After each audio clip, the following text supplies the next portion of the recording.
Good morning to our viewers. We welcome you to the fourth webinar series of the UST Department of History.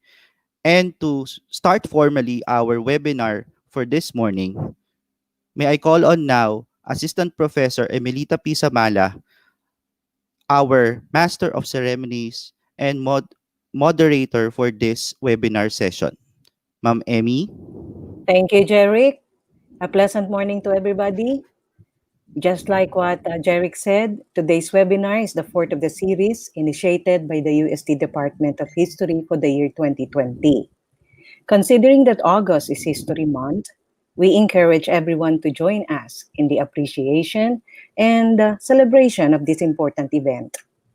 To our historians, history teachers, history students, and history enthusiasts, we are going to give you another interesting discussion that will be delivered by our invited speaker.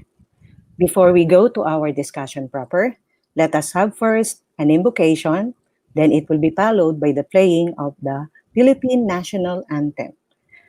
Assistant Professor Jerry Calpella will lead the prayer. Jerry? Thank you, Ma'am. Thank you, Ma'am Emmy. Let us put ourselves in the holy presence of our Lord. In the name of the Father, the Son, Holy Spirit. Amen. God grant me the serenity to accept the things I cannot change, the courage to change the things I can, and the wisdom to know the difference. Living one day at a time, enjoying one moment at a time, accepting hardship as a pathway to peace. Talking as Jesus did, this sinful world as it is, not as I would have it. Trusting that you will make all things right if I surrender to your will, so that I may be reasonably happy in this life and supremely happy with you forever in the next. Amen. In the name of the Amen. Father, Son, Holy Spirit. Amen.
To officially start this session, let us have the welcome remarks from the chairperson of the UST Department of History, Dr. Archie Resos, Ph.D.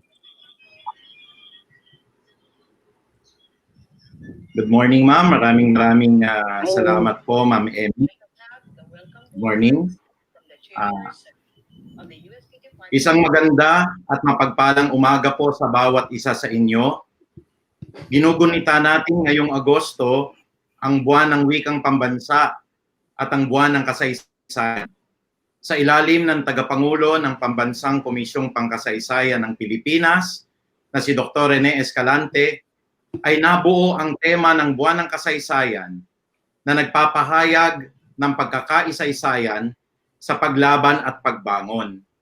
Isang adhikain na napapanahon sapagkat ang buwan ng Agosto ay gumugunita din sa pagkakapaslang ni dating Senador Benigno Aquino at sa himagsikang Pilipino, dalawang mahahalagang pangyayari sa kasaysayan ng Pilipinas na pumukaw sa damdaming nasyonalismo ng mga Pilipino.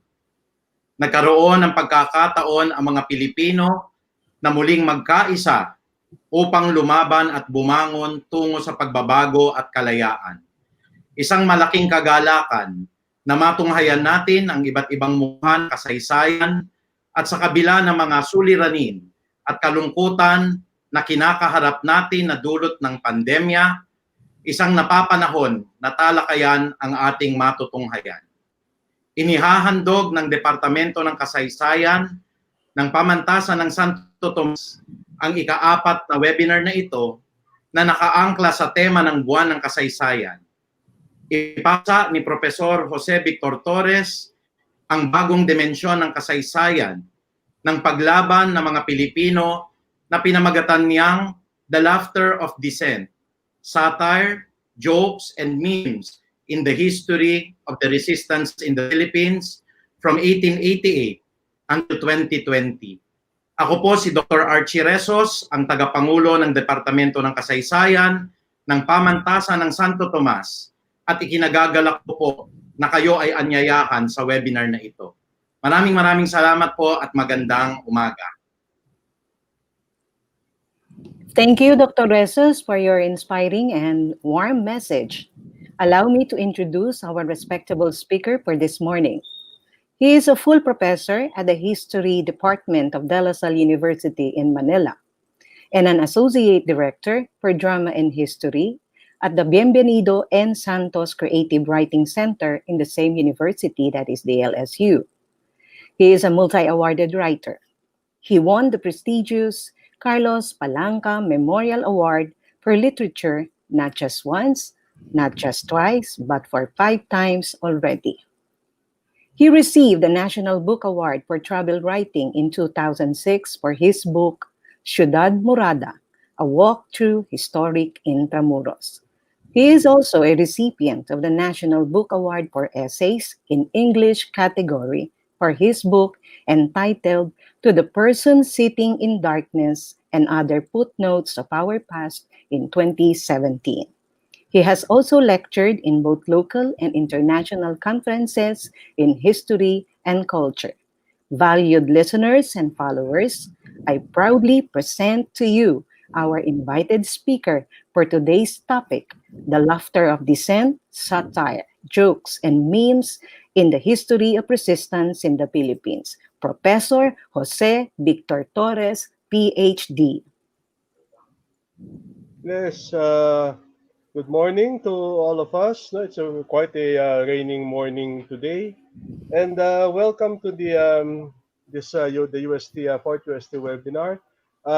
Before anything, I'd like to thank Dr. Archie Resos and the professors of the History Department of UST for inviting me here in the webinar today and allowing me to share with you some of the knowledge that we've been researching throughout these years, no?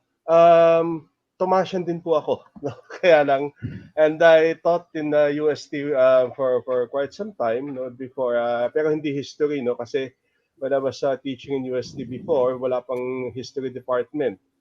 But I am proud to say my daughter was the one of the first graduates of the UST history course, no, when it was revived in the mid 2000.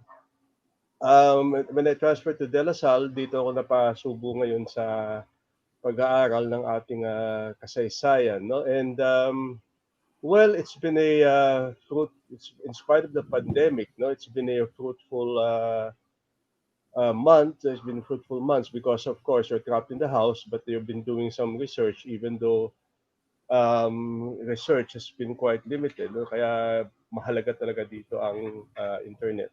Okay, so before anything, no, I'll put up my slide presentation, no, and just a word of warning to a lot of TV, viewers and internet viewers out there, no. Alam niyo naman ang trabaho ang work from home, no, you're exposed to the noises of the house environment. Kaya pagpasensyahan nyo na lang po pag magkaroon ng kaunting ingay sa background kasi unang-una may malaki akong aso at napaka-chismoso itong asong ito at madalas tumahol. Tapos baka from time to time may interrupt, no, although I have people here in the house to handle that, no. Yung phenomena na nangyayari ngayong pandemic, no, this is the phenomena of online deliveries. No? So baka magkaroon tayo ng mga counting interruption dito. No? So just give me a few moments to set up my slide presentation.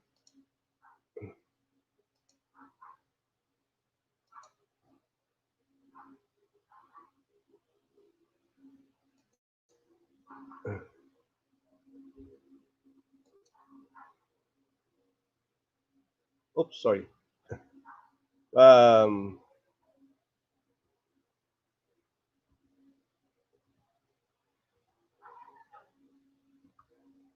Yan. So I hope you can already see the slide presentation. No? My presentation for you this morning, and something I would like to share to you this morning, is my presentation called "The Laughter of Dissent," no? Satire, jokes, and memes in the history of resistance in the Philippines, no? From 1888 to 2020. No, we're all familiar with the dissent, no, especially in the conditions that are happening today, and protests, and of course expressions of dismay have been all going around. But one of the things that I have tried to analyze so is to look at these things of protest from a historical point of view, and we start asking, how did this happen? What kinds of this dissent happen in our in our history? No? So before everything, I'll show you a picture, no, of two faces. You're all familiar with this because this is the symbol of the theater. Okay, I hope it has appeared na in your no, in your screens. Wait, I'll double check.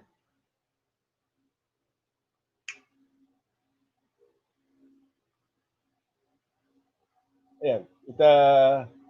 It has appeared na, I think, on your screen. So this is the symbol of theater, as you all know, no? And it's of course the symbol of humor and tragedy, no, comedy and tragedy, and a happy face and a sad face. No? But I would also like to interpret this icon, no, as something that is almost also part of the language or the laughter of dissent, no. And this is of course, no, the explanation of one, the smiling face is yung tumatawa. Okay? At dito sa nakamalungkot na muka ay yung pinagtatawanan. Okay? So, ganyan lang ano, no? Ganyan lang tema lang pagtakbo ng ating discussion ngayon, no? Yung katawa-tawa at yung pinagtatawalan. Okay? So, humor at ang pagtawa at ang pinagtatawalan. Okay? So, humor is always part of our everyday life. We love to laugh. The Filipino loves to laugh, no? Even in the face of even in the face of tragedy, sometimes we always try to look for something that would make us to lighten our mood, no? Um, Sometimes, if you look at for example, a funeral, no, and for the first few days of the funeral, siyempre malungkot and everything. But as time goes on, apparently everyone tries to lighten the somber mood of what is happening. Then eventually it would change again. But the relief of laughing is sometimes is something that is valued always by our personalities. No, we love to laugh. We like to be happy. Who doesn't want to be sad? No, who wants to be sad anyway? But it lightens the mood or disposition in times of sadness or depression. Now, but humor has another side. This is the cruel side of it. It is the humor of being laughed at, no? Yung pagtatawalan. And it is said that the worst possible human experience is to be laughed at, no? yung mga sinasabi, ay, sabi ng mga bulldog, pansinin niya, pinagtatawalan lang sa amin yan. Tapos yung mga, tawag dito, this happens sometimes, ano, pag yung mga lumalaban sa mga politics, o kaya may mga lumalaban sa mga personality, mga contest, mga ganyan, ano, yung, iboto niyo ako, mga ganun. Tapos sasabihin mo ibang tao, boto natin, pinagtatawalan lang sa amin yan. Diba? And, it's one of the worst possible experiences because being laughed at means you lose face. Hindi mo alam kung anong mukha ihaharap mo ngayon sa mga tao after everything that has happened. But sometimes some people do get over it, you know. But sometimes some people do not get over it. And what makes it worse sometimes, you know, people seek to strike back after being laughed at. Okay? And what is interesting about this, it is this kind of humor, yung pinagtatawanan, ang ginagamit natin ngayon bilang panlaban, no, sa mga uh, governments, no, even establishments that you feel are trampling on your rights, no, not only governments but even people who you think are cruel, so on and so forth, no. Resistance means laughing at them. I would sometimes call this a passive kind of resistance because of instead of striking back physically or striking back something that may be destructive in a possible sense, sinisimulan natin sa passive. Pinagtatawanan muna natin. And sometimes, yun yung testing ground. Pag nakuha pa rin na, sige, pwede pala siyang pagtawanan muna, pero after a while, pag naging medyo manhid na, you have to upgrade your resistance, no? Because it would eventually sometimes create a feeling of manhid na pala to, kahit mga long insulto ibato mo sa kanya, okay lang sa kanya, no.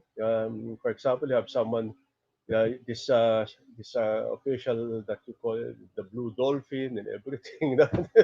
After a while, when that kind of incident gets forgotten, it becomes immune to it.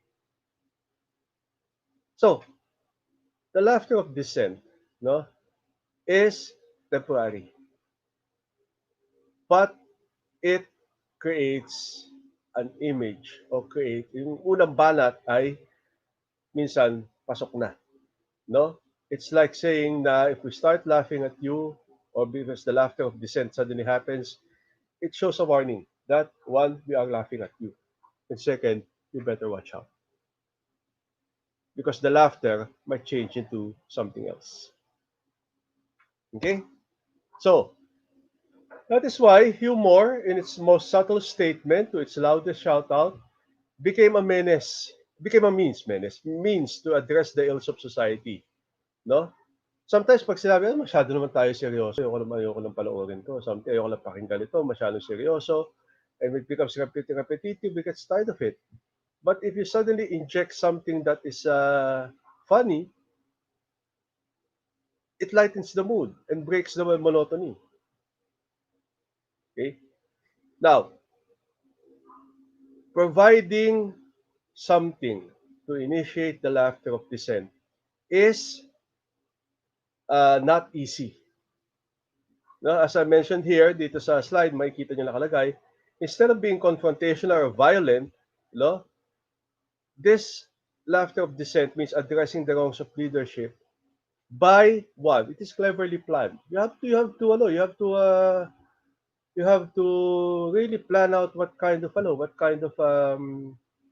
laughter you want to initiate. That's why yung mga memes na lumalabas sa Facebook, sa internet, hindi yan biglaan, pinaplano yan. I mean, can you imagine how many videos and how many timings of videos they have to look to in order to get the certain facial expression or the certain movement where you can place a caption? Pinaplano yan. Hindi ganyan kadali yan. Okay? Second, the laughter of dissent. The articles for an article for the laughter of dissent, it has to be designed to catch attention. Hindi pwede boring. No? Kasi pag click mo, it would be something that would initiate a reaction. Matatawa ka, uy, ang clever nito. O kaya maiinis ka, gago to ha.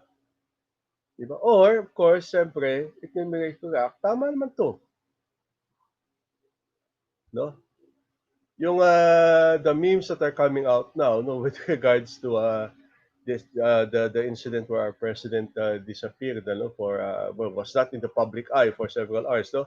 Then this picture that was posted by the by Senator Bongo, no, shows the president eating with his family, no.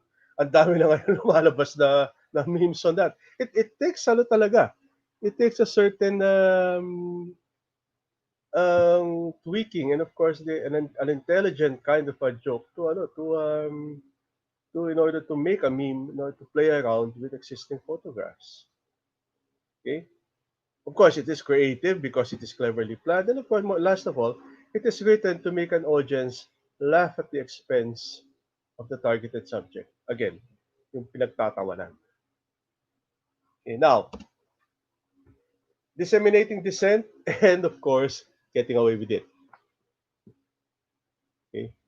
So far ngayon, walang hinuhuli, walang pinapadala na subpoena ng NBI para sagutin ng isang meme.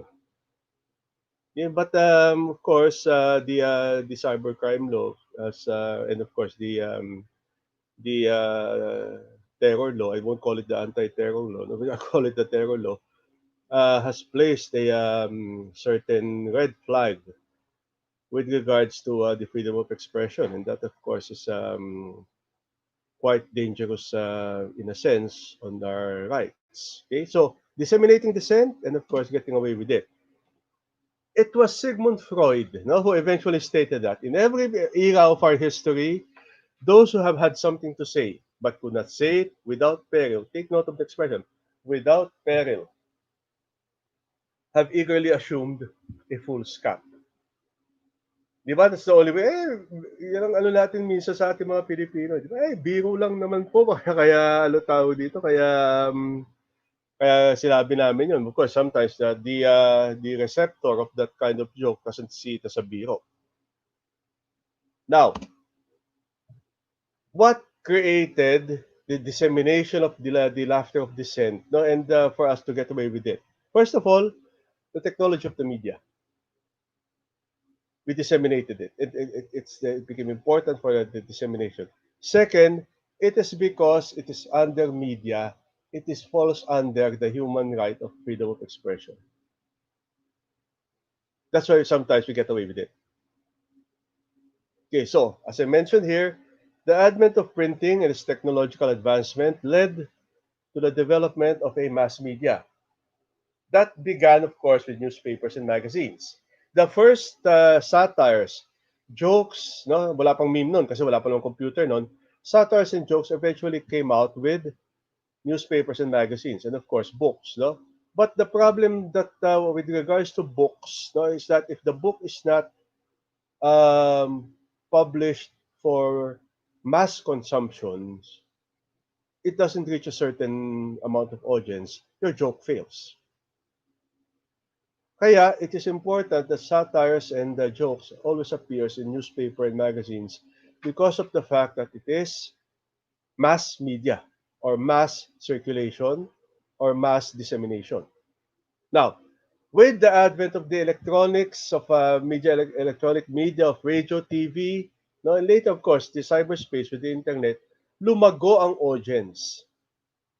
At nang lumago ang audience, pumasok ngayon yung not only illustrations, no, but pictures, videos, and all of these things now that makes us laugh, but at the same time realize that there is something wrong with our society.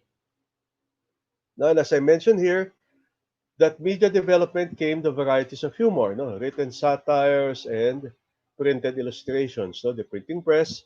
Then you have the satirical live or recorded entertainment, radio, TV, stage plays, and today cable. No, nakalimutan ko ilagay dito ang cable, no, cable TV. Then and of course network TV. No, yung that online broadcasting by networks, no? And of course you have online humor, sound bites, no, videos, and memes. Okay. Today is a national holiday because of the death of former Senator Ninoy Aquino's assassination, of course. No, and one of the interesting things that aside from that, there was a almost a nationwide expression of disgust and shock at the murder of Senator Aquino. Ang dami rin lumabas na na na articles on Dissent that were funny. No, it's black. Well, I consider it sometimes a black humor, but it's something that would have that lightened the mood, of course, of um, of the times. But it was also a means of course, expressing something, no, that in order to avoid getting arrested by the authorities during the Marcos regime. Okay, now these types of humor now determine the audience who live in society.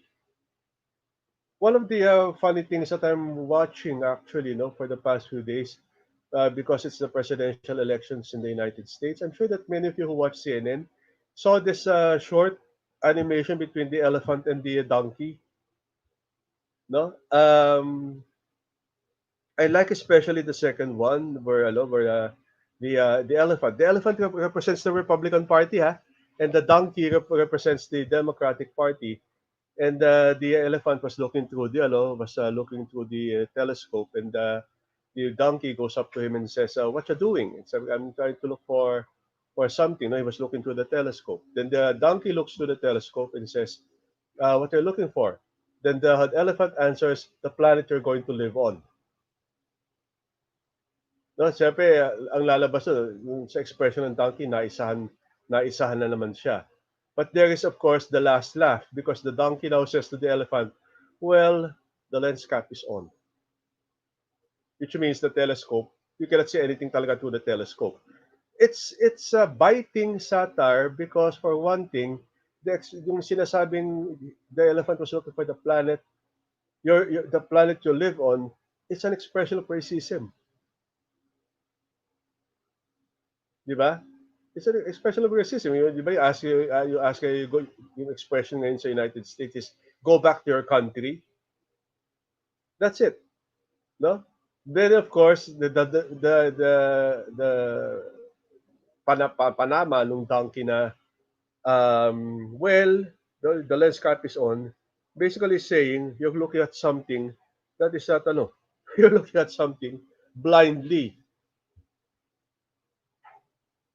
Okay? So, yeah, satire. In a study on political jokes, no, si Flor Ornedo, the late Dr. Florentino Ornedo, quoted American psychologist Jacob Levin about humor. No, and this is a quotation.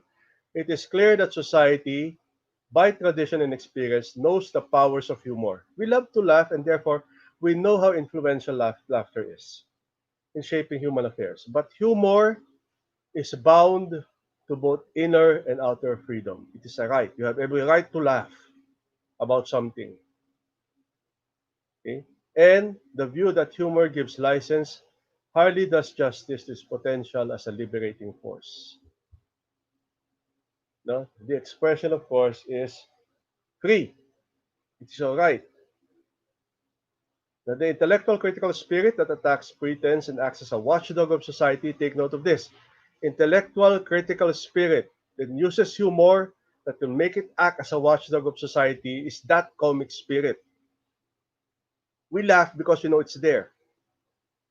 We put humor because we want to tell the initiators of the ills of society, we are watching you.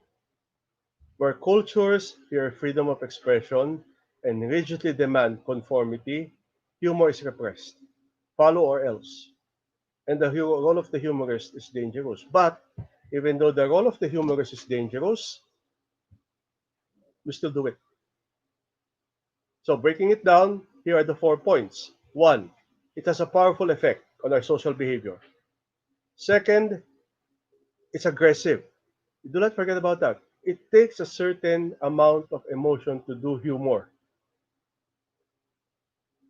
No? And those who are threatened by it take steps to repress it. And fourth, humorists can still persist in their dangerous trade. May takas pa din, we can get away with it because of the evasive comic. We're just joking about it naman eh. How can you sometimes be hauled to court and say we're saying joke lang naman eh. Joke only. I remember that segment. Those of you medyo may ano na ako, may edad na ako, no. Those of you who remember the TV show Champoy, no? And this is by Subas Herrero and Noel Trinidad. There's always that segment, no? Kasi they always have this biting satirical jokes about what is happening in society after martial law, and they always interject the theme song of that segment. Joke only. Do not be angry because it's joke only. It's evading, no? But then again, nandun pa rin yung Panama. Okay? The targets of humor, yeah, dictators, oppressive governments, no, always act on these unique objects of dissent. They will always try, although they will not try to destroy the article of the laughter. What will they try to destroy is the means to transmit it. No? But here's the opposite thing. Kawawa pa rin ang pinagtatawalan. Bakit kawawa pa rin ang pinagtatawalan? Dahil pinagtawalan mo na nga siya, tapos pag gumawa siya ng effort para itigil yung pagtawa, ano sasabihin niyo sa kanya? Lalo niyo siya pagtatawalan kasi sasabihin niyo, ay, pikon. You cannot take a joke. Di lalo mo pagtatawalan. So talo pa rin talaga yung pinagtatawalan. No? Kaya napaka-effective talaga ng napaka-effective ng laughter, the laughter of dissent eh. But I'm not saying that it's the only way to fight back. But that is the way to start probably fighting back. So let's look at the examples of the satires of that have gone throughout our history. Sinimulan ko ang historical background ng ating lecture sa 1888. Bakit 1888? This was the period when a very small publication came out during the reform movement, no, you call it in your history as the propaganda movement, that was written by Marcelo del Pilar, no, and this was and this represented the earliest, for me, no, the earliest part of the passive resistance that happened in our history, no. This was yung maliit na librito na dasalan at tuksuhan, no. This was you can see some of the data here. It's published in 1888. It was written by Marcelo del Pilar. Tapos Pedro Serrano Lactao was also one of the authors, and of course Rafael Enriquez. And according to the historian John Schumacher, this was probably written before del Pilar left for Spain, because he was, and I use the word fled to Spain, no? Kasi wanted na siya dito ng mga authorities for his anti-colonial writings. And Schumacher also believed that it was probably printed in Barcelona when Del Pilar arrived there, then brought to the Philippines. Although I doubt that it may have been printed in Barcelona, because uso naman ang clandestine presses dito sa Pilipinas at that time. Okay? The content, and I'm sure that many of you have already, because you've seen examples of this, displays the author's master of the Tagalog language, at medyo napaka-crass lang language nung catechism. I call it a catechism because it was patterned after a catechism, no? And apparently the text was catered, no, to a lower and middle class. This catechismo, yung dasalan at tuksuhan, was distributed, no, in secretly, sometimes in churches, no, hindi sa bahay eh. It was distributed in public places. Okay? Here is a sample of the dasalan at tuksuhan. I'd like to thank the National Historical Commission of the Philippines, so especially to all of its researchers, Mr. Ian Alfonso, no, for helping me in getting a copy of the dasalan at tuksuhan. This is a copy that is found in the Marcelo del Pilar Museum in Bulacan. No? Maliit lang to. No, it's a very small pamphlet. No, it's no bigger than my hand, and hindi siya manifest. It's like 20 pages of text, no? Of bastardized prayers that was written by Del Pilar. You're all familiar with some of it, ano? For example, it's this one, yung nasa right side. Yung ang amain namin, no? Amain namin, sumasa konbento ka, kasumpaan ang ngalan mo, malayo sa amin ang kasakiman mo, kitlin ang leeg mo, no? Dito sa lupa, para ng sa langit. No? Saulan mo kami ngayon ng aming kawing iyong inaaraw-araw, kaning inaaraw-araw, at patutsayin mo kami sa inyong pag-angal para ng ang tawa mo kung kami ay nakakwaltahan at huwag mo kaming pahintulot sa inyong panunukso at iadya mo kami sa masama mong dila. Amen. It's patterned after the Our Father, but it is written in a very Panama way. And magalit man ang praile, pinagtatawanan naman natin. No, napaka-clever kasi ng pagkagawa, no? It's apparently not just these prayers, no? Because if you look to the entire pages of the Salle University, ang dami niyang panama sa praile, no? Now, why the friar priest? No, because of the Reform movement, when it began in the 19th century, most of the members were Masons, and of course, Mason is anti-church, no? And of course, anti-church is anti-friar. No, you seldom see an article on the laughter of dissent against the Spanish colonial government. It's mostly always against the Catholic Church. Look, for example, Marcelo del Pilar with his Dasala na Tuksuhan, Graciano Lopez Haina with Fray Botod talks about this fat friar that was part of the Visayan church, no? And of course, you have Jose Rizal with the Noli Me Tangere. No, tinira niya yung mga pare, no? I'd really like one of the scenes of Rizal sa Noli Me Tangere, no, when during the procession of in San Diego, as Father Salvi was walking past, no, meron doon isang nanay na dala-dala yung bata, no, baby, tapos the child saw Padre Salvi, and then the child goes, "Papa, Papa." namutla bigla si Padre Salvi, and he had to hurry along.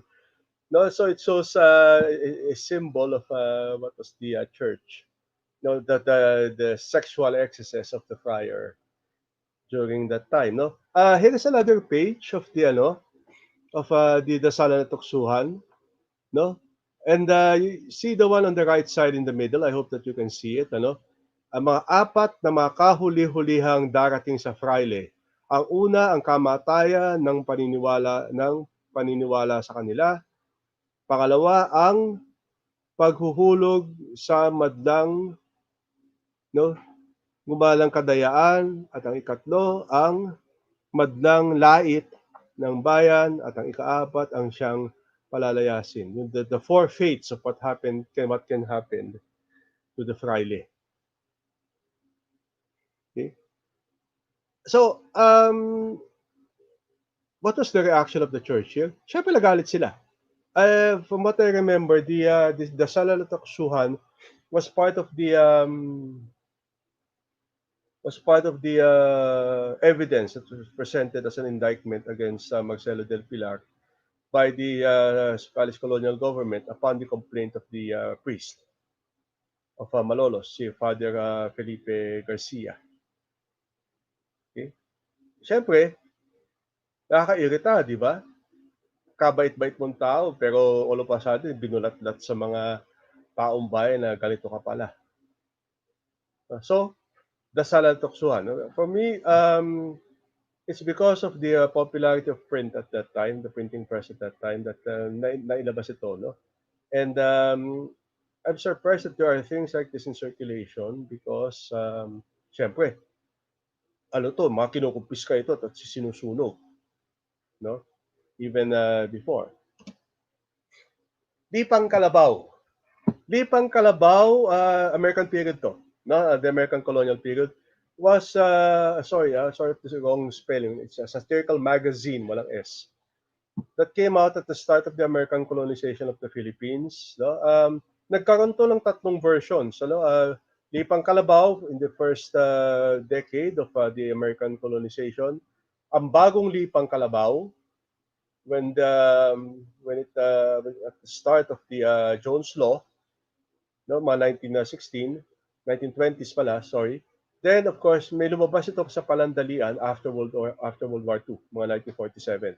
But because it was privately published, no, hindi ito masyadong tumagal. It was believed to have been published by Lope Santos, no. Tapos the illustrations were drawn by Jorge Pineda. Lipang Kalabaw was a satirical magazine, no. Sa bungad pa lang ng kanyang cover, sa UST, I think UST has one of the complete sets of Lipang Kalabaw. And binabalata niya dito yung nangyayari sa government, no? Tapos what happens to our religion, and of course what happens to the government policies that were enforced during that time, no? Ito ang itsura lang. Yeah, ang number one nung una, ang number one palama talaga lang Lipang Kalabaw is yung Catholic Church, no? At ano tawag dito, yung tinitira dito nung magazine, yung Patronato de Filipinas, especially for the Catholic Church, na naiwan na dito sa Filipinas. No? What is funny about the figures is that the one on the right is a Jesuit. No? And the one on the left is a Dominican. It's a Dominican priest. No? And this kind of rivalry was common within the realms of the Catholic Church during those times. Tapos tinitira din ng Lipang Kalabaw because Lope Santos was a nationalist, no? Yung mga pagka-collaboration ng mga Americanistas. So these are the Filipinos, the Filipino Ilustrado, who opted to collaborate with the Americans. I've been trying to look for that photograph in Lipang Kalabaw that came out. The title of the caption of the photograph was ang tatlong ihas ni Taft, no? And it shows Pardo de Tavera, Lusuriaga, and Legarda, no, Benito Legarda, all dressed up in Maria Clara finery, no? And of course, it talks about these three popular Americanistas, or the Ilustrados, who the elite, no, who collaborated with the Americans. Okay. There is also a cartoon of Lipang Kalabaw, no, for those who are professors in UST, during the rivalry between the Jesuits and the Dominicans for UST. No, it's in the history of UST that I wrote, but unfortunately I could not find the original source. So I have a copy of it, the picture, but it's a bit kasi di pa uso nun ng scanning eh, no? Digital camera pa lang, yung digital camera is badly pixelized. But it's a photograph of the government intervention for the possession of UST by the religious orders for the American civilian, for the civil government. Okay? Political jokes. Yan. Meron naman din mga jokes na nangyari sa politics between during the Third Republic. But probably one of the popular jokes that eventually disseminated far and wide was during the Marcos regime, no? Especially during the period before martial law, no, and the period after the assassination of Ninoy Aquino. Meron isang pangulo na hindi naman butt of jokes, no, but there was a lot of political jokes that came out of him. This was Ramon Magsaysay because he was a popular president, no, pangmasa na pangulo. He was also not lambasted, no, but a lot of satirical jokes came out about him. But it wasn't as bad as in kay Marcos. No? Political jokes and cartoons about the former President Ferdinand Marcos became popular before the declaration of martial law because this was the period of time where dissent against the government was widespread na.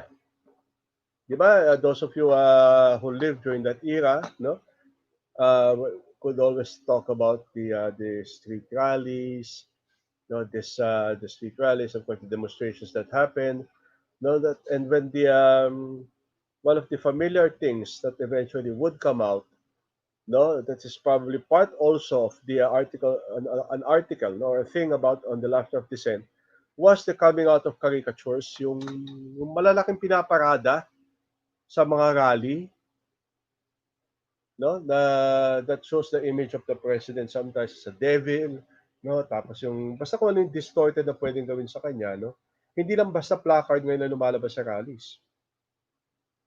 That is part of the that is part of the articles of the laughter of dissent. So medyo I just limited my lecture to only to jokes and satires, no, and of course hindi ko na sinama yung mga stage plays, TV shows kasi marami ka naman lumabas na ganun, ano? But it will just make this lecture longer if I include those um, those pieces of art, no, that has become also part of the things on the what we laugh about, or those that mock the administration. Okay. The jokes and cartoons about Marcos before martial law was popular. You can read most of it in the Manila Chronicle, no, and the Philippines Free Press, especially yung editorial cartoons. The Manila Chronicle, and I've been trying to trace this because I knew that I had a file of it somewhere, and I have to apologize because when you have a digital file of a digital library of some things, ang hirap na hanapin, no? Um, the cartoonist, no, forgot to say, Liborio Gap, no, would come out every day during the early 70s, no, at the height of the anti-government rallies, no, and when the reports of corruption were already coming out, no, Chronicle at that time, the Manila Chronicle was owned by the Lopezes, no, and the editorial cartoon that always comes out, and this eventually was anticipated every day by a lot of its readers, no, was there a school teacher standing in front of a classroom. And what the school teacher would always ask and say, no, who is the richest man in the world? Who is the richest man in the Philippines? Of course, everyone knows about the corruption of wealth, no, the Marcoses, no. Who is the owner of so and so here in the Philippines? And you have a lot of students representing, of course, the public, raising their hands, no, trying to answer the question. Ang lakas ng panama ng editorial cartoon na yun, no? And of course, you know what happened to the Chronicle. It eventually, because it was Lopez owned, it eventually had to shut down. Okay? The satires and jokes against the Marcoses became underground, so underground because of the end of the free press with the declaration of martial law. But this resumed after the assassination of former Senator Ninoy Aquino 27 years ago today, no? Because at that time, the opposition finally got an anchor in order for itself to become stronger. And Marcos, who was under the scrutiny, of course, of always of the United States, no, wanted always to promote probably that his regime respected pa rin human rights. At first, the jokes were examples of dark humor. Siyempre, assassination. I mean, who wants to laugh at someone's death, no? But eventually, the laughter, of course, was now directed against Marcos. They weren't laughing. They were laughing at what happened to Ninoy. No? They were laughing, of course, at the circumstances that surrounded the death of Ninoy, no? And eventually also the demonstrations that happened. It was before martial law, things like this. This ang cute dito ni Marcos actually. I find Marcos here very cute. um, and this is a cartoon from the Free Press na Panama sa Constitutional Convention. Remember, Marcos was convened a constitutional convention for the revision of the 1935 Constitution. Okay? And of course, the controversy was because Marcos now wanted to extend his term, so on and so forth. And eventually, the CONCON would be charged with becoming a tuta of Marcos. No, so you can see the significant parts of the cartoon here. No, you have the FM, nakalagay FM na kadena. Tapos the CONCON is of course the tuta. Sabi kasi nila tuta ni Marcos, no? And the revision of the Constitution na isinusulat na lang Marcos forever. And of course, you have what you can see at the side, no? The envelopes that can be found and the nakalagay na special tuta food with a roll of money beside it. Okay. This cartoon apparently came out during the after the expose by CONCON delegate Eduardo Quintero, where he exposed in a speech that many of the delegates were paid off by the Marcoses. And the payoff was done by, of course, envelopes and, of course, rolls of money. And, of course, although this is not a funny or even a satirical picture, no, the epitome of martial law was, of course, the military soldier, no, and, of course, everyone knows that the declaration of martial law would be the suppression of civil liberties, which, unfortunately, happened on one dark evening, no, in September 23, 1972. After the death of Senator Benigno Aquino, no, after the assassination, and the rallies now started coming out, no, and the anti-Marcos demonstration started coming out. Along with this anti-Marcos demonstration, also came jokes, and I'm sure that some of you may have already heard this, no? Yung why the assassination happened. Tapos the cartoon was tumawag ng ABSICOM officer kay Marcos. So sir, si Mr. Aquino ay dumating na po. Ano ang gagawin natin? Then Marcos says, show him down. And apparently because of what the telephone line was probably garbled, the ABSICOM officer now goes to his soldiers and tells them, shoot him down daw. No? There is another joke pa na hindi ko lang inilagay, no? It's the same thing. It's the same phone call. Mr. President, Senator Aquino has already arrived. What would we do? Then Marcos goes, shit. Then the ABSICOM officers turns to his officer and said, shoot down. Then of course you have this yung isa pang ABSICOM joke, ano? Sir, Mr. Aquino has arrived. Do we shoot him? Then Marcos shouts on the phone, okay ni Nam. Then the officer says to his men, okay daw ni ma'am. And of course, now this, I do not know if this, but this joke also came out nung after the libing ni the burial, no, of the former Senator Aquino, and it was of course very well publicized and well attended funeral. Nakalagay daw sa truck a project of the First Lady kasi his body was carried on top of a truck, ano? Project of the First Lady, do not delay.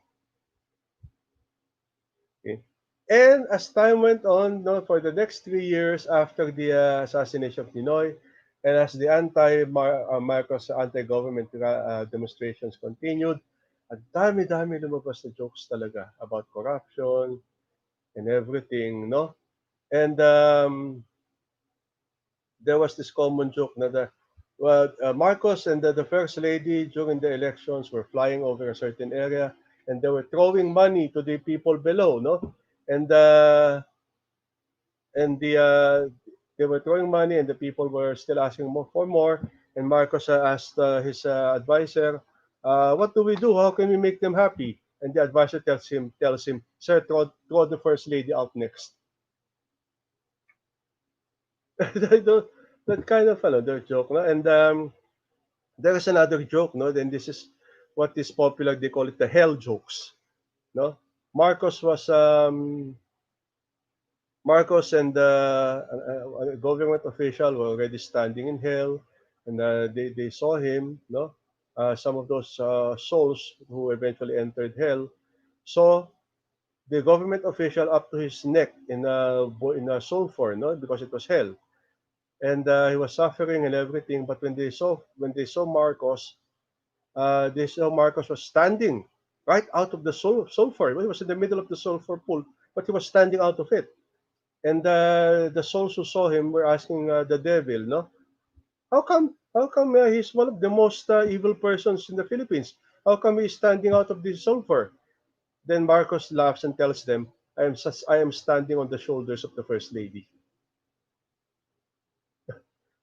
This kinds of joke, it was annoying, syempre, no? But they couldn't do anything to stop it. Ito pa isa na lumabas, no? After Ninoy's death. Ninoy, hindi ka nag-iisa. Ver, the head of the armed forces, nakaisa ka. Marcos, nag-iisa ka lang ngayon. Romulo, hindi ka lang makaisa. Romulo here is being referred to Carlos P. Romulo, who was probably one of the longest serving cabinet officials, no, of the Marcos era. No, he was already like in his early 80s when he was still appointed as Secretary of the Department of Foreign Affairs. Okay, so then of course comes Cory. No, a lot of jokes about the former President Corazon Aquino came out, and every administration always has.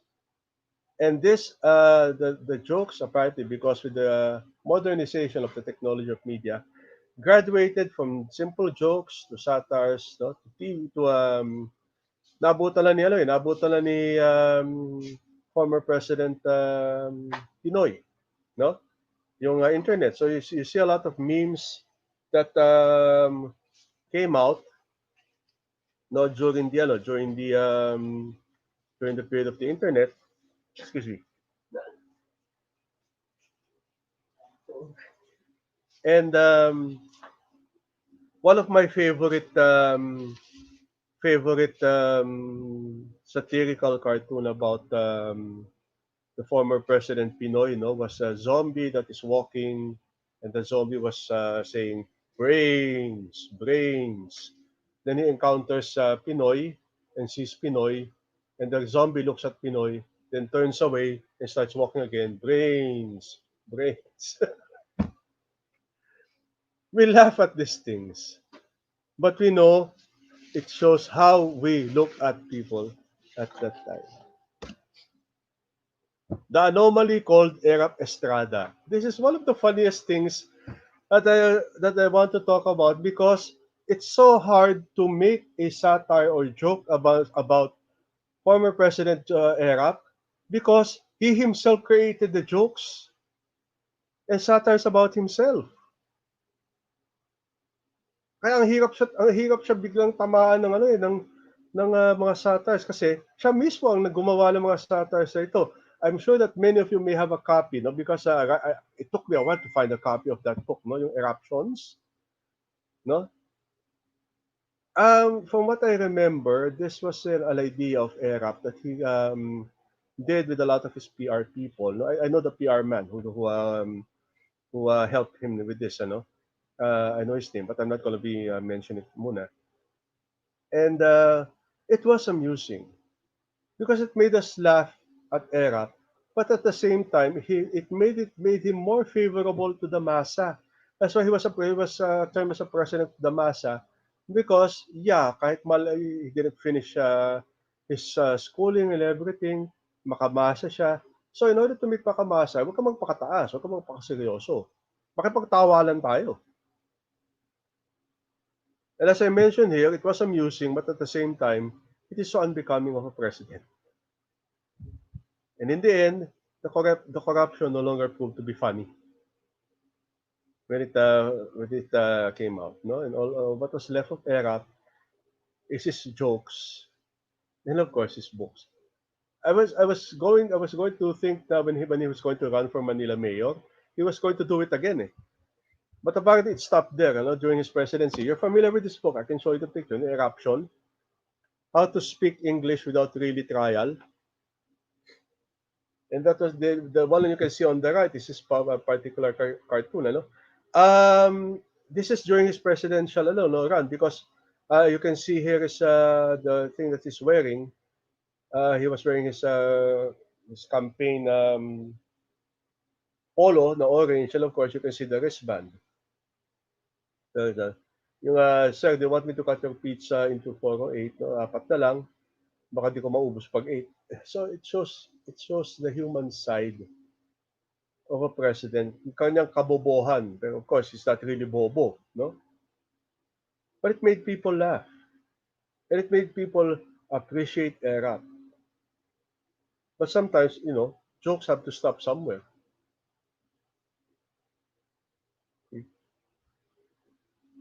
Yeah, kaya marami nagsasabi, sana lang artista na lang si ERA, hindi na siya nag-ano. Hindi na tumagal. Okay? Lastly, of course, we have memes. All of you know the definition of memes. My only problem right now is that I didn't put any meme because of the sensitivity right now of some government officials. And remember, disseminating a meme could also make you liable to be subpoenaed. No, that's why I avoided putting muna a meme, because after probably this lecture, and if I did that, and probably after this lecture, I might be receiving a subpoena from the NBI, because of the sensitiveness of some people. Okay. However, I just inserted this meme. Yan, I like this meme. It's probably shows you the expression of what is really happening today. And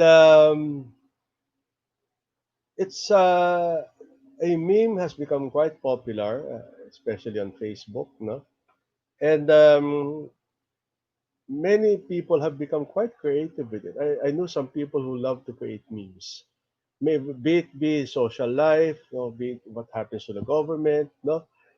And you must admit, memes are more popular as articles of dissent because of social media. It makes us so aware of what is happening, today. Okay, so the laughter of dissent continues today as political and social awareness grows in our society. Whether it will have a visible effect on the people, that is still a question. We love to laugh, but is laughing enough?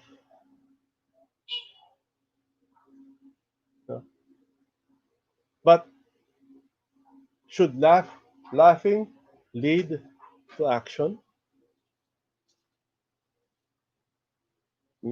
At the moment, it is the source of our entertainment as we live in a changing scenery. Much like the humor that has been part of our history to the colonial times until today, the laughter of dissent can change lives. Beginning, of course, with a smile, with a laugh. Then we spread the joke. Then, what happens next will always be the question. Will we take action after this? Maraming salamat po sa inyong pakikinig at susunod din probably itong kung meron kayong mga katanungan, I hope I can answer it as fully as I can. Thank you and good morning.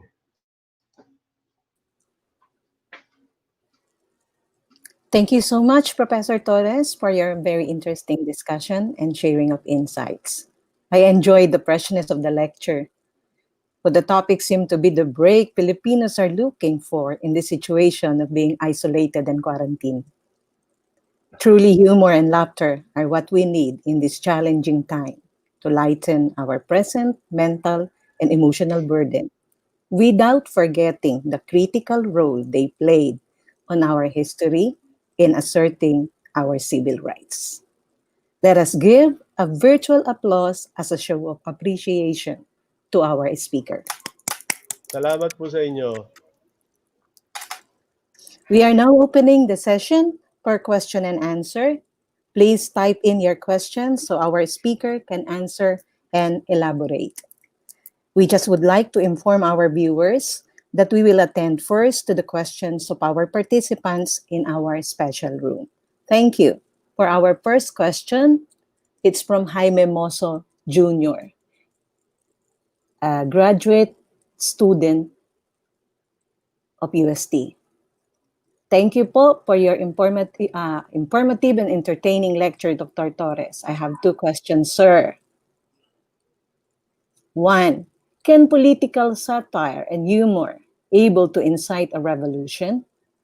And two, can this revolution be won only using satire and humor, or must it always be partnered with physical resistance? Sir? Okay, thank you for your question, Mr. Moso. Um, Siguro, as I said a while ago in the lecture, the laughter of dissent is passive resistance. No, for me, it's always a seed. No, because once you plant that seed, you make people aware. No, because if we go beyond laughter, no, we of course, if you go beyond laughter, we always it comes to mind is why was that joke said in the first place? Baka there was something there that was began the joke, and of course, as we always are curious about it, we tend now to look and investigate. Why was it said? And in investigating that, in learning to ask about it, doon na ngayon lumalabas yung reaction. I'm not saying it's going to be a physical reaction yet, because we are all free to determine what action we would take. We could ignore it, we could make ourselves aware of it, or it can go something beyond. I'm not saying it could be a sign of a revolution or physical resistance. Minsan hindi kaagad yun eh. No? You're not going to laugh while punching someone unless you're a sadist. Diba? But you laugh, of course, it's basically laughter and realization. Okay? Mm. Next question, sige. Our next question came from Paulo Cabling, college instructor from the Baliwag Polytechnic College and UST AB History Batch 2017. This question is it true that Ariel Ureta bike inside Krame after saying, sa ikauunlad ng bayan, bisikleta ang kailangan? Yeah, that story I think became popular na with Ariel Ureta. I mean, he made that joke at the start of martial law, no? Because remember, the motto of the Bagong Lipunan was sa kaunlad ng bayan, disiplina ang kailangan. And allegedly, Ariel Ureta made that joke, and he was arrested by the Metrocom. He was made to bike the entire day inside Kamkrame, no? From what I remember, Ariel Ureta was interviewed about that, no? When in Channel 2, no? During one of the segments on the anniversary of the commemoration of martial law, he denied it. No, I don't think he denied it to say na hindi nangyari. Okay, but what happened, I think, from what I remember from that interview, was that he was brought in for questioning because the military didn't find it funny at that time. But according to him, he wasn't made to bike inside Camp Crame the entire day. That's the you can actually see that interview on the ABS-CBN website.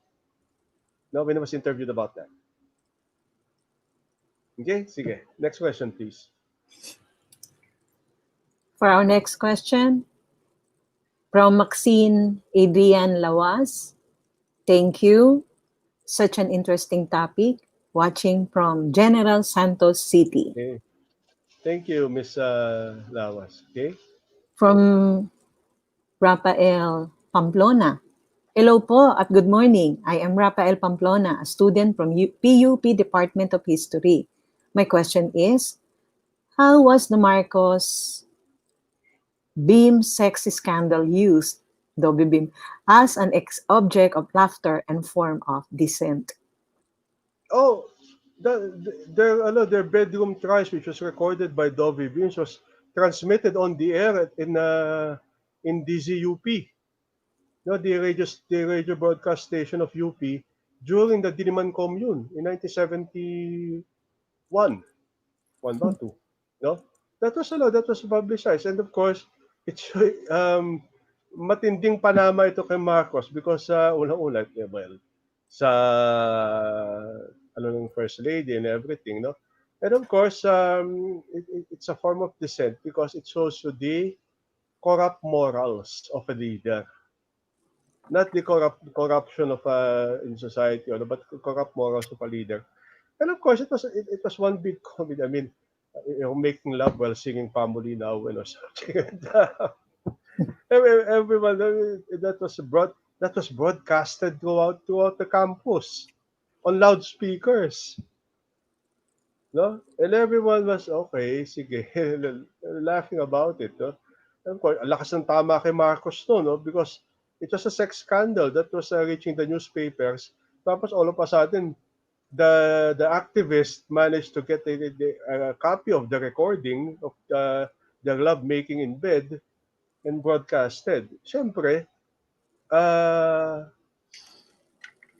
Panama, how can it be a laughter of dissent? Yeah, as I said a while ago, how can it be a one of dissent? It's also talaga the corrupt for them no, at that time. It was the corrupt morals of a leader.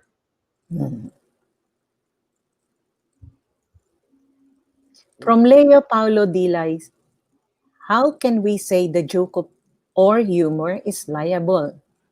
Senior high Uh, school teacher from San Juan City. yeah, can you probably complete the question? Liable for what?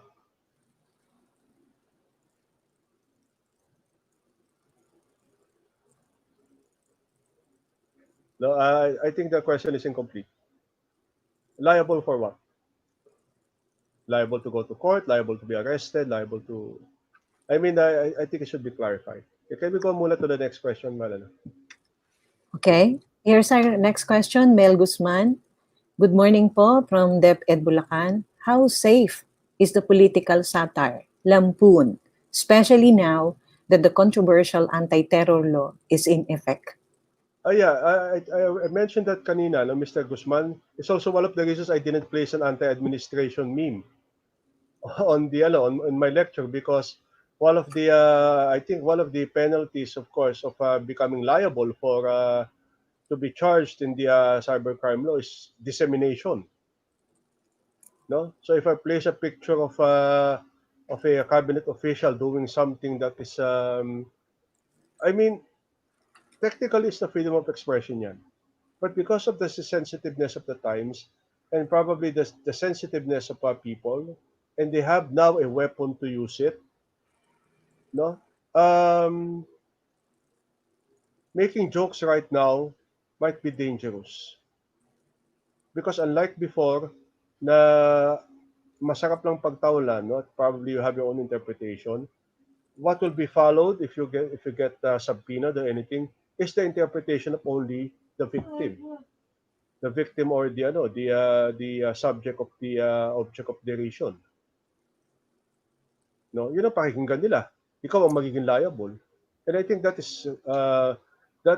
already defines our definition of the laughter of dissent, where you can get away with it.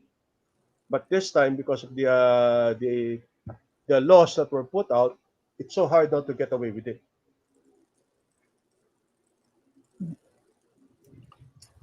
Ito po yung follow-up question, revised question from Leo Paulo Dilay. How Ayaw. can a joke or humor liable in court? Yeah, I think I already answered that question. Ngayon lang, buti finalo up mo yung question, Mr. Dilay, ano? Dahil, yeah, what will come out if it is in court is that if you are subpoenaed for it, you have to provide an explanation. Why um, you're not supposed to be charged for it. No? And of course, it's a medyo, it's hard. No? It's so hard to make a joke nowadays for me. No? Because all of a sudden, everything became so serious. Okay? Thank you, sir. The question came from Ray Carlos Sahulan. May I ask po, is there a case in our history wherein a government official who has been targeted by satire and jokes used that to change him for the better and produced positive change in his office? Well, minsan siguro mangyayari pero hindi mahalata. No, you probably sometimes the changes that would happen if natamaan yung tao talaga is subtle. Yan ang sa Pilipino eh. The reason why sometimes these articles on these objects for the laughter of dissent is quite painful for some because it tend to lose face. And ayaw ng Pilipino mangyari na pinagtatawanan sila, no? Sometimes, and as I said a while ago sa lecture, if you react adversely to the joke, sasabihin nila pikon ka. So what happens sometimes these officials do the changes that they did subtly. So you have to always watch out for it. I cannot give an exact answer to your question because I cannot monitor every government official who are given these jokes. But I think it's also up to you kung nagbago talaga yung tao. No, what I mean by nagbago ang tao, nagbago yung tao, as you said, no, in a permanent way while he was in office. Hindi yung okay na tamaan, gagawa lang matino, ano pa sa din, nung medyo nag-wear out na yung joke, hindi na gagawin. Gagawin niya uli yung dati yung ginagawa. Yeah. Government, I'm not familiar with any government official yet, no? Yet on that kind of on the power of resistance. Kasi tayo Filipinos kasi are people of action no? Minsan panama lang tapos manhid, no? From Joji Asuncion, watching from the University of San Agustin, Iloilo City, teaching readings in Philippine history. Sir, what is the best approach in presenting satire, jokes, and memes to make it more interesting to students? Okay, to make it more interesting, the jokes itself are interesting. By the way, Mr. Asuncion, nag-workshop kami dati dyan sa Salle sa University of San Agustin. I really love your university. No, I wish I could go back there after the after the pandemic. Diyan kasi kami nag-workshop ng Benvenido Writing Center, no, sorry, small ad lang yun, small advertisement. But by itself, no, the satires and the jokes are interesting enough for the students. Especially the memes, kasi right now students are so visual. Present a meme to them, they would, relate to it. There's nothing special about teaching it to students, no? It's probably because there are jokes, and they were made in a way to catch attention, and they were made in a way to open the minds of the reader or the audience, no? So there's nothing special in the way of teaching it. Siguro yung early part ng lecture ko where we talk about humor, that is the big thing. No, that you have to understand why were these jokes and satires made. No, but it doesn't stop there because the jokes and satires there were made because of they wanted change to happen, and they started planting a seed to make that change happen. Sir, our next question came from Gian Marlo Taginod from UST. Hello po, Doc. Ramon Magsaysay has this reputation of being the best president that this country has ever had. What was the major motivation behind the Filipinos in lambasting him? Well, it wasn't exactly lambasted because of his politics, no. I think those who basically lambasted him was not because he was but the basically I think the people who lambasted him were most of the elite. No, because the story was Magsaysay daw did not have a complete education, or some politicians. I know a particular politician na kinuwento sa akin that has been admired by Filipinos throughout the years, called Ramon Magsaysay Mangmang because of his education daw, no? But if you talk to people nowadays about Ramon Magsaysay, nandun pa rin yung ano niya. Nandun pa rin yung marka niya ng being the best president because, he really worked, no, for the masa. Yun ang sinasabi nila, no? Excuse me. He really worked for the masa. No? Kasi yun ang inuna niya ng botante, no? Then of course, right now the stories about being a CIA and everything would come out, no? Pero hindi pa rin nawala eh. No? Magsaysay worked for the people, and many are saying now that his death was so untimely. I cannot imagine what will happen pa, no? If he completed his term, because he surely would have achieved a second term if he lived.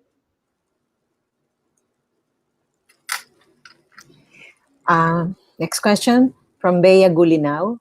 Hi, I'm a Sockside teacher from Pasig. My question is, when we make jokes about authorities who use the same strategy as ERA, are we disseminating dissent or are we helping them be more popular? Thanks. Oh, we're helping the politician become more popular. Kasi sila ang gumawa ng joke eh. Yung mga ERAP, it was ERAP who made the jokes.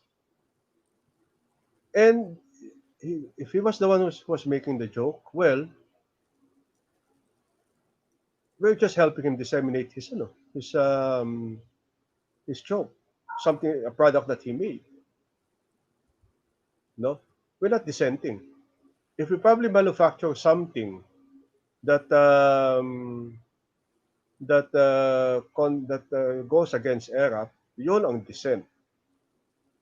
But if we're basically saying na ERAP was mangmang, tapos here's this joke about him, well, we're just helping him, or we're just helping his popularity. It really has to come to a point na it has to be something dissenting. Don't worry, don't worry. I'm also part of those people who spread ERAP, no, because I really liked the way he did eruptions. It was so unique. No? It was like telling people, sige, ito, pagtawalan niyo ako. After pagtawalan niyo siya, ano na? Diba? Reverse psychology ang nangyari. May permiso na. Oo nga, may permiso eh, diba? Ito po ang susunod na tanong from Echo Beltran. Jericho Beltran, student po of History and Pol Sci, Central Luzon State University.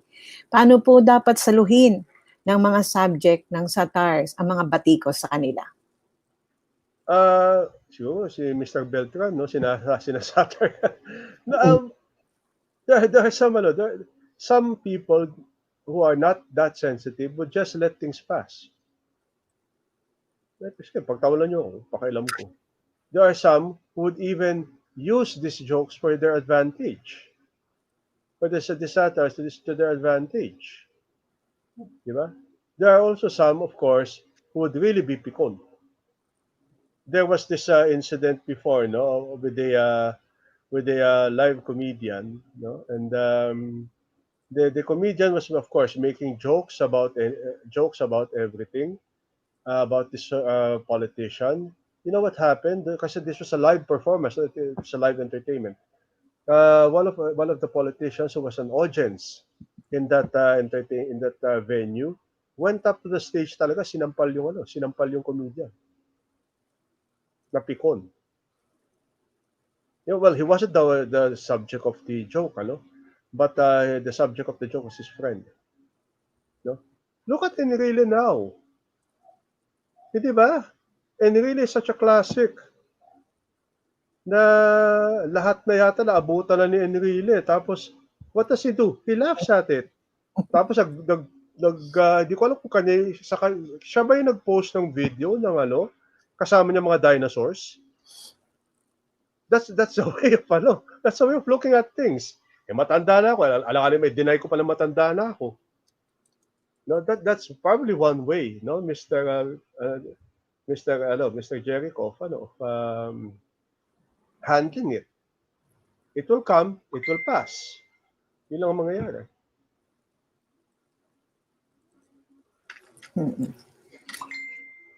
Our next question from Renz Aidan Fernandez, Centro Escolar University. How Filipinos manage to publish satires against Japanese? Is there any incident that the Japanese government punished those who publish satires against them? Yeah, that's a very good question because hindi ko isinama yung Japanese occupation because as I said, no, hindi ko kasi isinama ang stage plays, because censorship was very heavy during the Japanese period. And everything was being controlled. It's so hard to make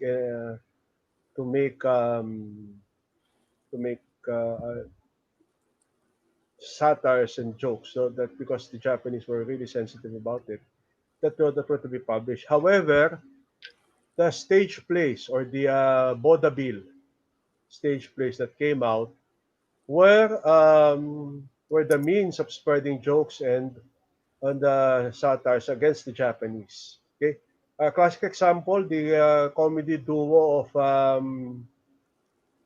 Pugo and Tugo. So some of you historians would be familiar with these two comedians. So they would perform some of this, some of their jokes. So, and there was this invento ng mga witnesses during that time.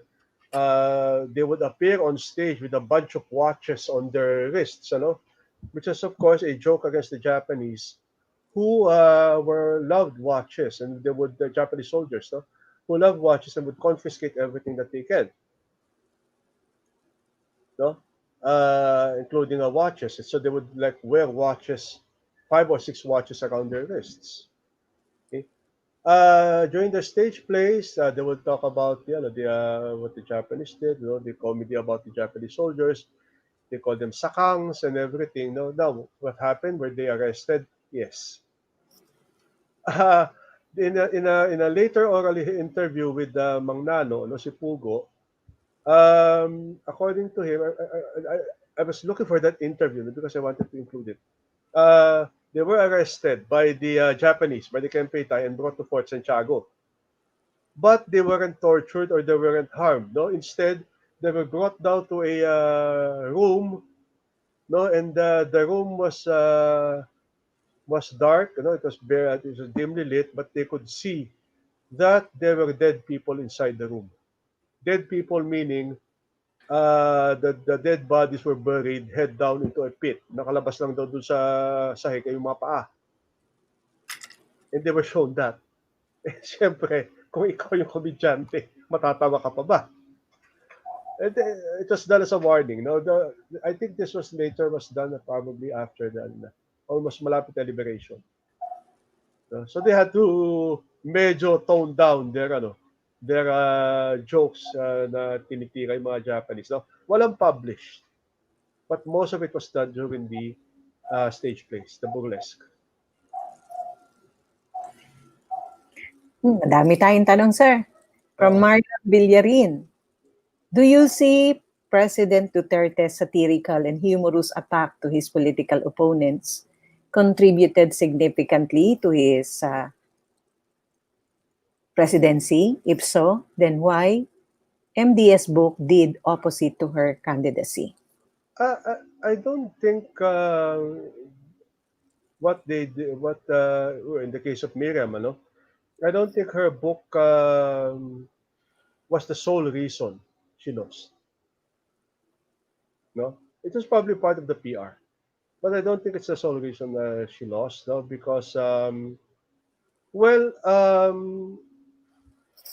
frankly, for me, she made some unpopular decisions during that time, and our President Duterte's jokes, although I found them a bit crass, may have contributed also to his popularity. But I don't know. Unlike Erap, where we still laugh at his jokes today, do we still laugh at the jokes of our president? No. So it's that I think the important part of it is the permanency of the character of the person. Okay. Sir, this one is from Kim Jason Bilyesca. Good morning, sir. I am Kim Jason Bilyesca of Don Bosco Academy, Pampanga. Since humor is a passive dissent, can we consider then the burning of effigies an embodiment of humor critically? Okay. Sige, that's a very good question. Ano? The burning is already the active resistance. The passiveness is the display itself of the effigies. Ayun, tama. I was looking for that word kanina, effigies. The display of the effigies and the creation of the effigy is the passive resistance. The burning is already the active because it is already expressing what you want to do, not to the effigy, but to the symbol of the effigy. Okay, so yeah, it's the effigy that is, as I said, to repeat it, it's the passive resistance. We laugh at it. We laugh at effigies, di ba?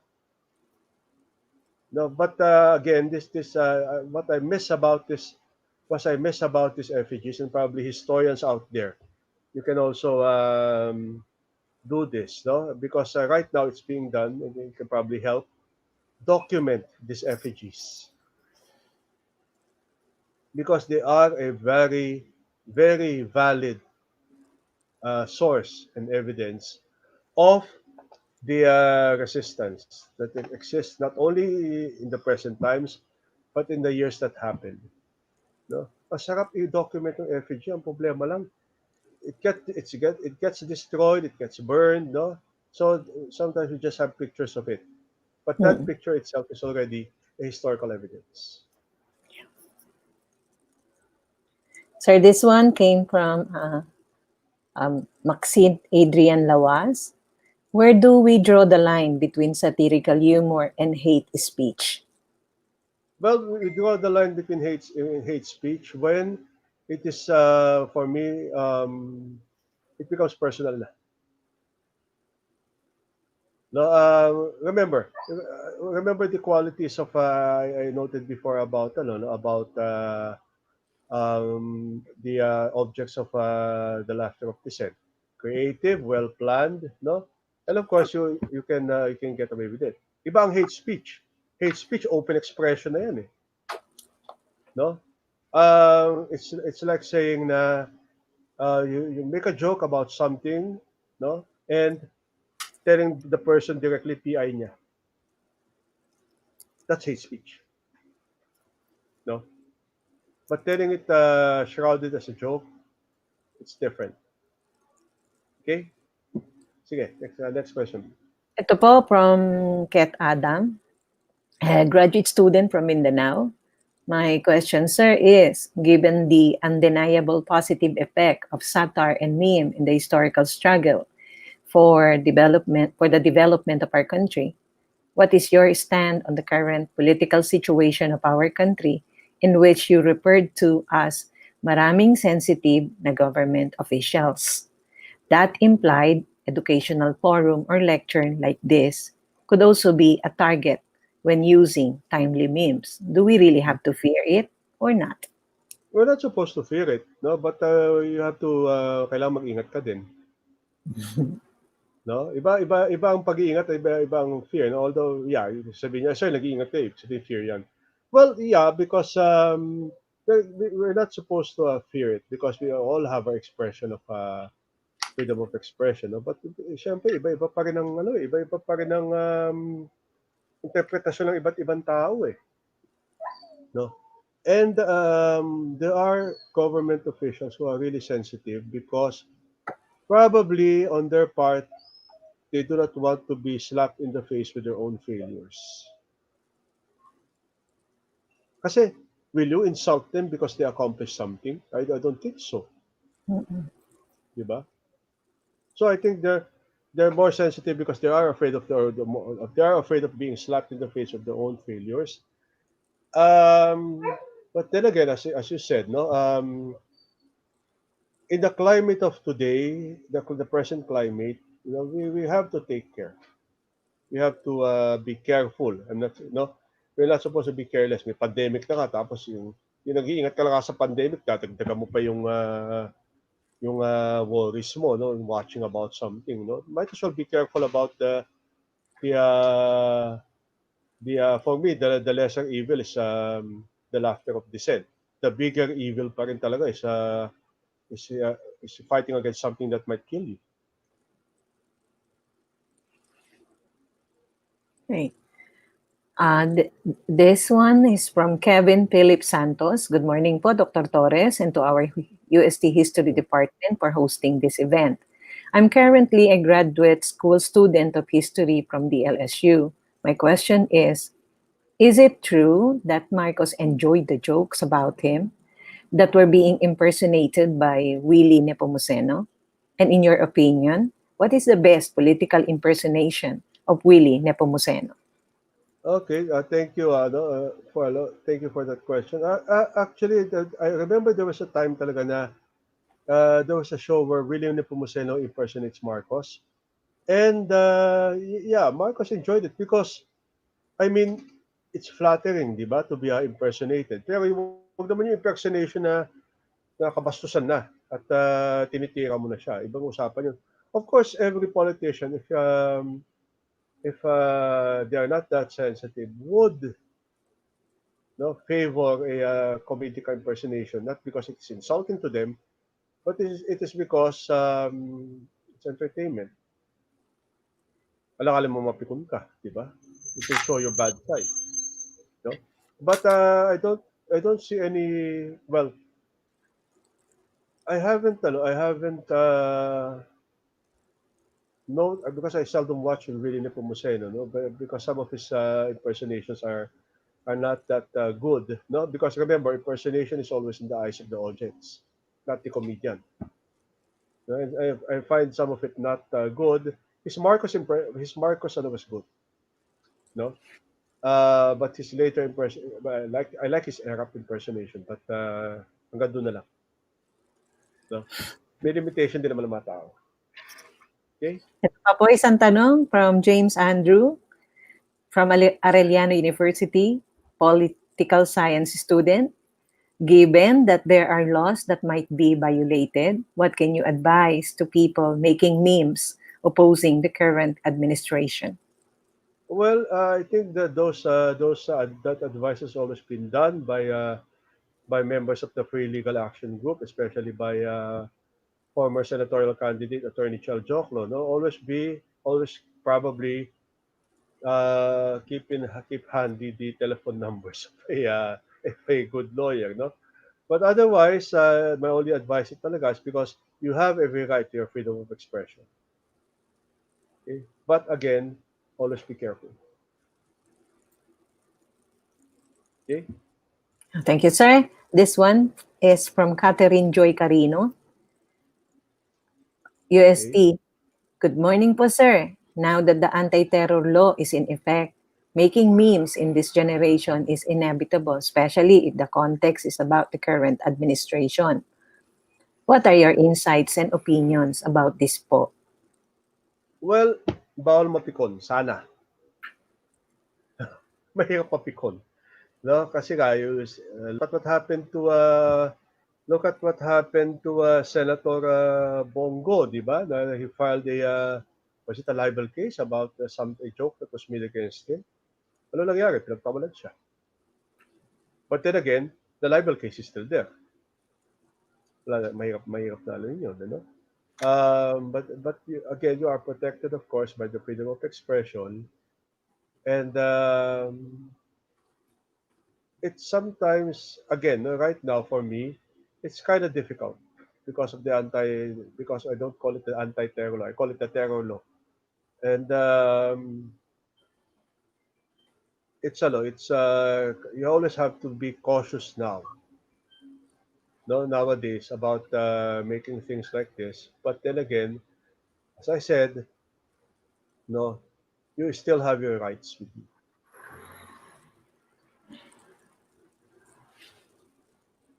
Ito po from Vivian Joy Santiago from UST. Good day. I have two questions po. One, our art as a movement should come with ethical responsibility. Two, do we hold accountable when we feel guilty of laughing from the memes? Like for example, the bawas ligtas points. Are we held accountable pala? Correction po. I think, yeah, for your first question, sorry, could you put the question up because I can't, yeah.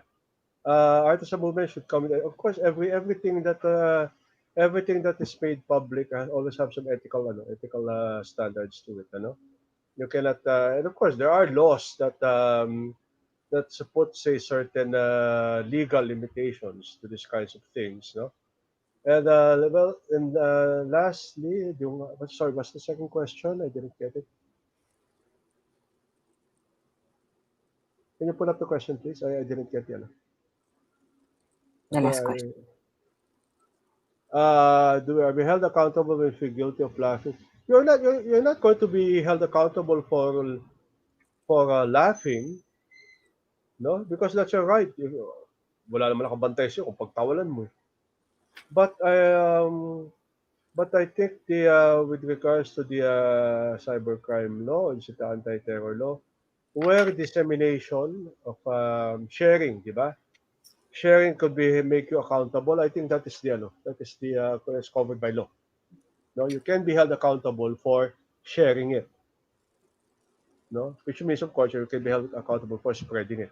But if you're laughing at it from the privacy of your home, unless there is Big Brother watching you that you're laughing, you can be probably going to be arrested. But you are free to laugh at a meme, no, right now. So we're down now to our last question po. Let me just show it. Ito po. Ako na po magbabasa, Ma'am Emmy. Okay. From Joanna Paula Corpus. Good morning, Doc, and to the UST Department of History. Joanna Paula Corpus from UST Civil Law student. I'd like to ask if there is any. What are the serious cultural impacts of memes or the satirical jokes? Do you think the prevalence of some internet memes in a way are being used to revise our history? Thank you so much po. Okay, see, Mr. Abella, keep the question on kasi Apo. I like to keep it guide, okay? I'd like to ask if there are serious cultural impacts of memes. I don't know who was this this person that I know. I forgot kung sino yun, kasi dami-dami nila. Who are making a study of memes and the impacts that they have on society. Because it's a very long, it's quite a study that's still going on because remember, memes are new. I think wala pa yatang 10 years ang memes. No? Memes, what I mean by the meme is yung political memes, no? Kasi nung una, ano lang yan, joke-joke lang yan na pinopost no? Na talks about social life, gano'n and everything. Tapos all of a sudden, when it was realized it can be used for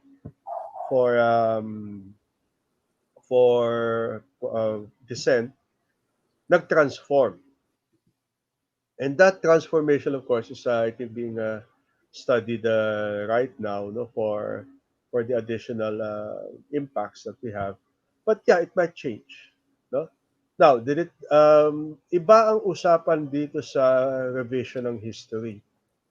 Because there are some memes right now which are being used as a means of revising our history, especially those that tended to distort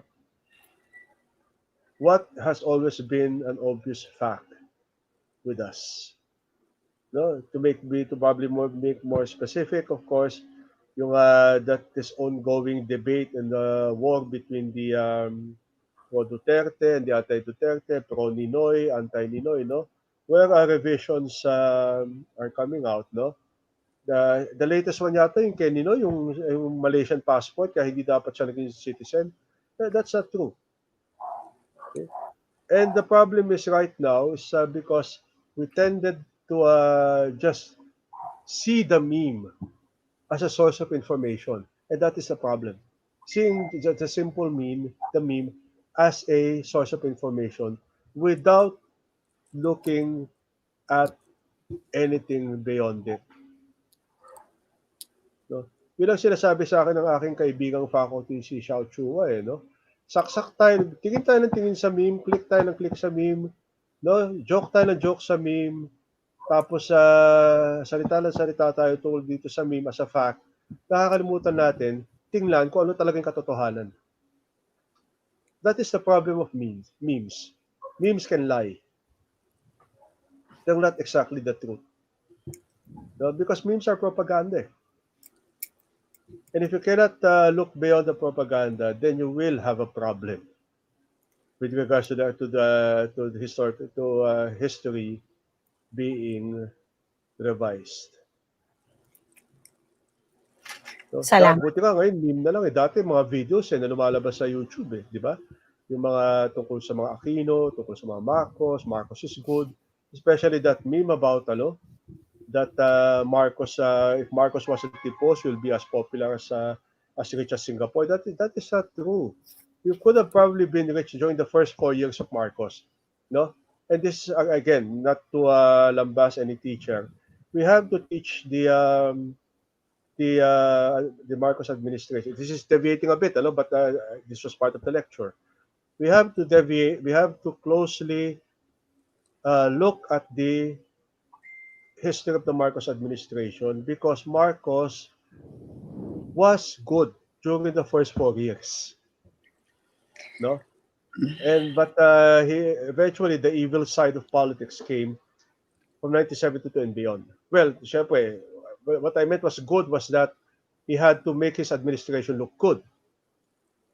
No, if you look at the facts, at the statistics, nandun naman yung statistics, the records are there.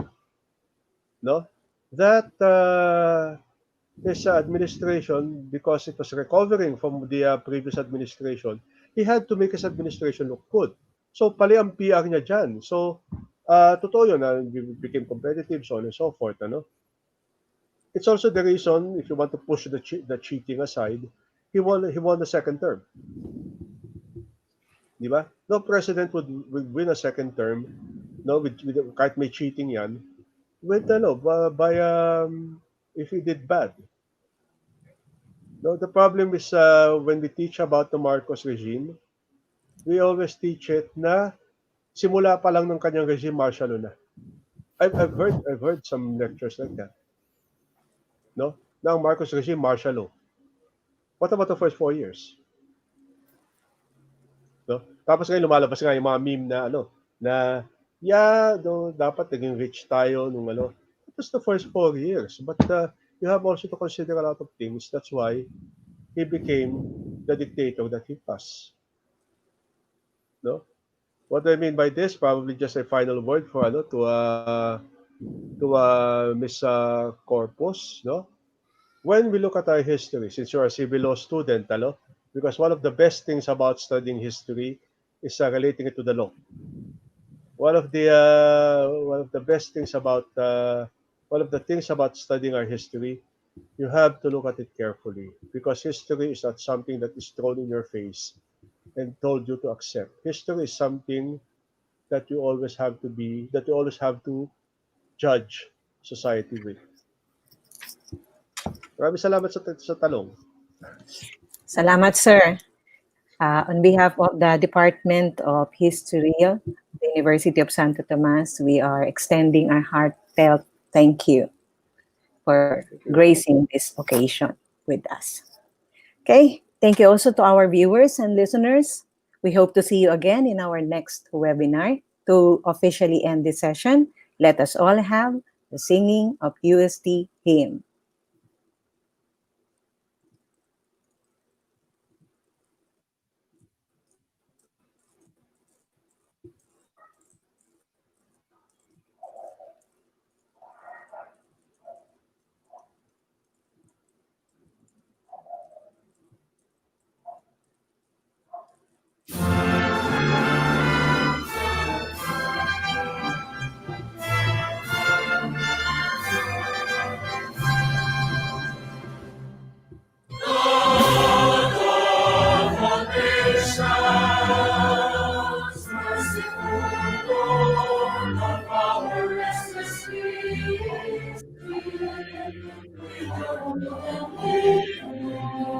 Sweet sounds and of